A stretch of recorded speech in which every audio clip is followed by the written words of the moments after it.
It's not every day we get to work a place with such a good view. Back this way, I mean, it's just rolling hills. Then just right over the hill over here, we've got the river. I'd walk over there, but I'm lazy. But we're loading logs today, so it's a good Sunday project. Getting what we cut, hauled home. We've got 2 Mack trucks for hauling logs. We like the loader to be behind the cab. I know a lot of guys run a tail mount loader, but the reason we run a loader behind the cab is my dad often likes to haul multiple cut logs, long logs. So we'll do that, and we can have that. It just enables us to have a little longer of a log.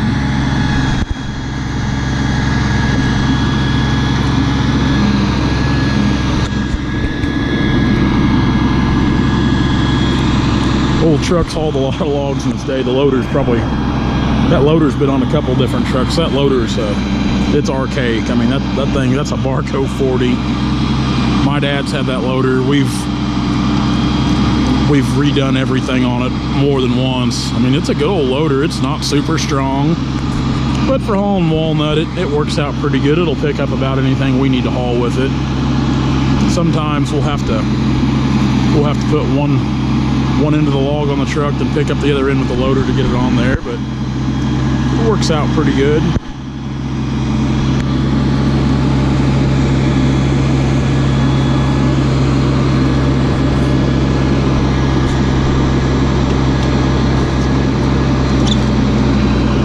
It's no speed demon, as you can tell. Of course, with the walnut, we try to handle them fairly cautiously too. We don't like to tear up the bark or anything. We're handling them.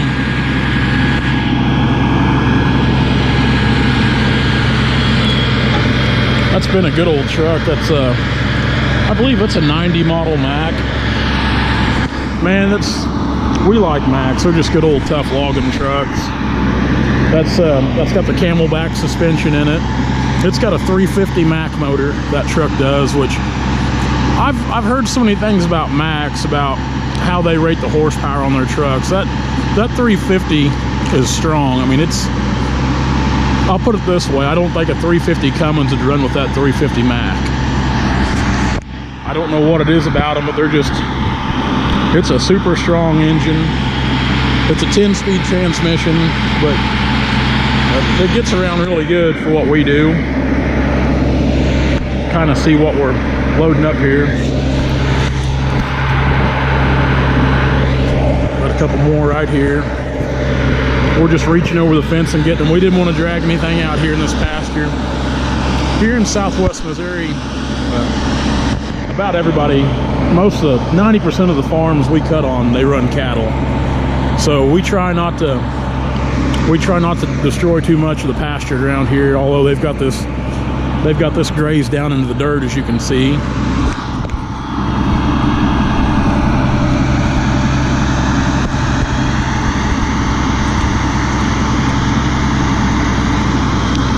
A lot of times I'll follow Dad in my work truck there, my 1-ton, and I'll open the gates for him. That way he doesn't have to get out of the Mack to open gates. I wouldn't want to have to crawl in and out of that thing all the time. He can just open the door and climb right up the ladder and get on the truck, and away he goes.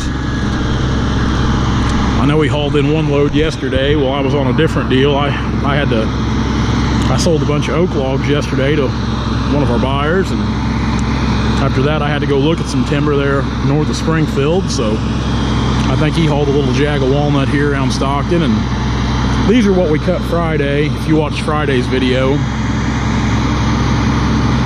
it'll probably take 2 trips to get them all hauled in.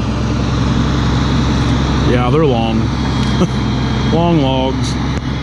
But what we'll do is we'll haul those back to our yard, and we'll cut them to the lengths we need. We've always got orders for walnut logs, and we'll take them back to our yard and merchandise them out where they need to go. And that's the good thing about buying just a handful of trees here and there. We can buy them outright and take them back to our yard and kind of merchandise them. And once we get enough to ship out, we'll ship them out. It makes it a lot nicer on these smaller deals where there's just like I said, just a handful of trees here and there. But like I said, we've cut that farm off a few times that you see there.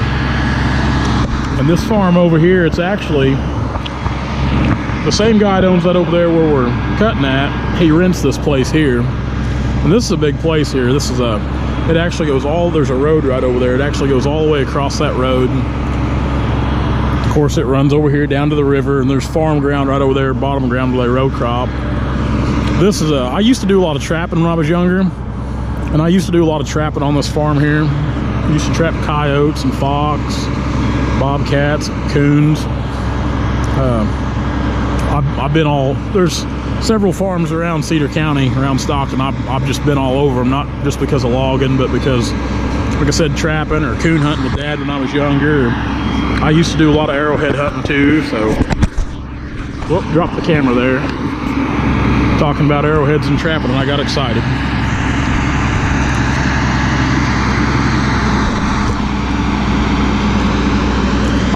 I miss all that. I miss getting to trap.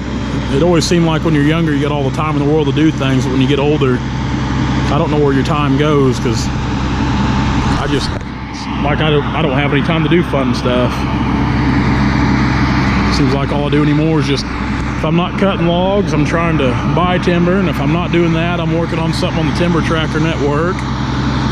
It's just and I've got a couple other irons in the fire too.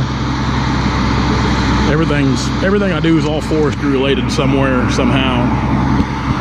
But I try to stay busy with all that.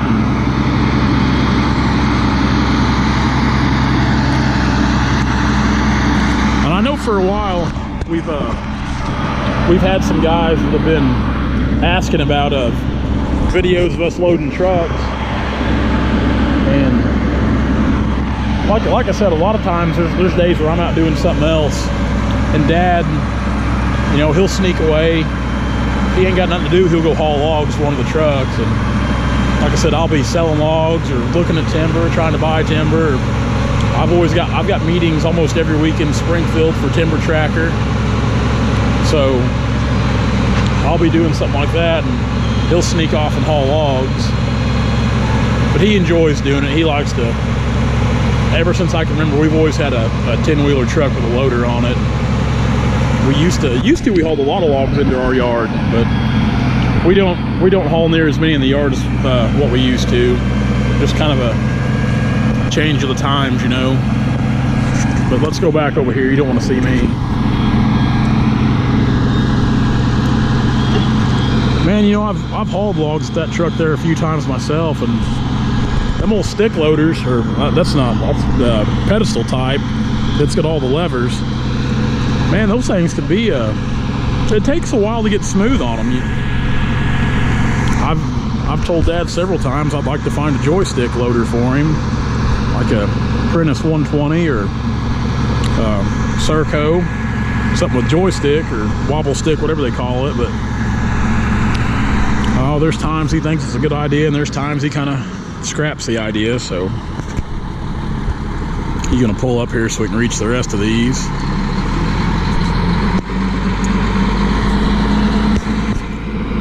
The old one-stack Mack with the wind in the back. Well, he might be turning around so we can get a run at it, I guess. I don't know. No, he's gonna get them two big ones up there. I'm sure that sun's right in everybody's eyes.